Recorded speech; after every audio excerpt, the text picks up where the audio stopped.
안녕하세요. 법률사무소 호원의 강영근 변호사입니다. 오늘은 법인회생이나 법인 파산을 진행하는 경우 대표자의 연대보증 채무가 감면될 수 있는지에 대해 말씀드리겠습니다. 민법상 보증채무의 부종성 원칙에 따라 주채무가 소멸되는 경우에는 그 소멸한 범위에서 보증채무도 소멸하게 됩니다.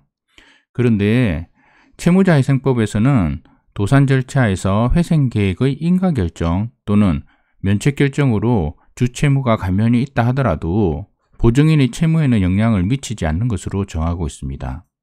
따라서 법인의 회생 및 파산 절차에서 보증채무의 부종성 원칙은 적용을 배제하고 있습니다. 다만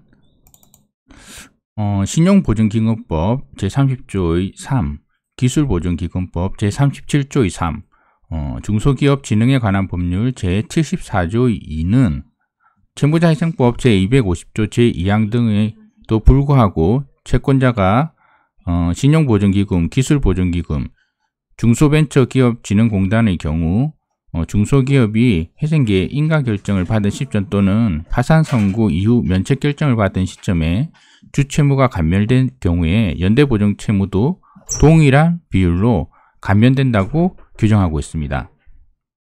따라서 신용보증기금이나 기술보증기금, 중소벤처기업진흥공단의 경우 중소기업의 회생계획 인가결정 시나 파산 절차에서 면책결정 시 주채무가 감면되는 만큼 대표자의 연대보증채무도 감면된다고 할 것입니다. 이와 관련돼서 실제 문제된 판례들을 살펴보겠습니다. 먼저 법인의 회생 절차에서는 기업의 향후 추정 자금 범위 내에서 채무의 일부만 변제하고 나머지 채무는 채권자에게 주식 발행을 통해서 출자 전환을 하는 내용으로 회생계획이 많이 작성됩니다. 이와 관련해서 첫 번째 판례는 기술보증기금법 제37조의 3항에 따라 회생계획의 출자 전환으로 인한 주채무의 감면, 변제기 유예를 통한 분할 변제 효과가 연대보증인에게도 미치는지에 관한 것입니다. 대법원은 회생계획에서 주채무의 변제기 유예나 출자 전환으로 인한 주채무 감면의 효과가 연대보증채무에도 그대로 미친다고 판시하고 있습니다. 그럼 두 번째 판례는 그러면 이러한 기술보증기금법 제37조의 3이 법인의 파산 절차에도 적용되는지 문제된 사안이었는데 대법원은 법인의 파산 절차에서는 면책제도가 없으므로 이 조항이 적용되지 않는다고 판시했습니다. 세 번째는 판례를 보시겠습니다. 이것은 조항이 없는 경우 유추 적용할 수 있는지에 관한 문제입니다. 세 번째 판례는 지역신용보증재단 보증채무의 부종성을 인정하지 않으면서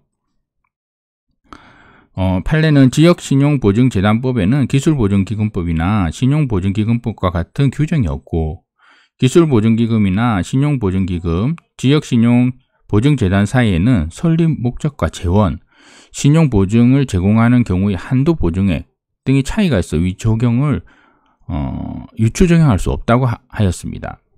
그런데 이런 판례는 좀 문제가 있다고 할 것입니다. 법인 회생이나 파산을 진행하는 경우 대표자 또한 법인 채무의 상당 부분에 대해서 연대보증 채무를 지고 있는 경우가 많습니다. 따라서 법인이나 파산을 신청하려고 할 때 대표자가 연대보증 채무를 부담해야 되는 상황 때문에 오히려 법인 회생이나 파산 신청을 미루게 됩니다. 그리고 기업 가치가 많이 망가진 후에야 회생 신청을 하는 경우가 많고 이렇게 되면 법인 회생을 실패하게 되는 주된 원인 중 하나가 바로 대표자의 연대보증 채무 책임 때문입니다. 법인 회생이나 파산에서 대표자의 연대보증 채무의 부종성 인정 여부는 재검토되어서 법 개정 논의가 필요하다 할 것입니다. 법인 회생, 일반 회생, 개인 회생에 대해서 기타 궁금한 점이 있으시다면 02-347-3301로 연락 주십시오. 강명근 변호사가 도움을 드리겠습니다. 감사합니다.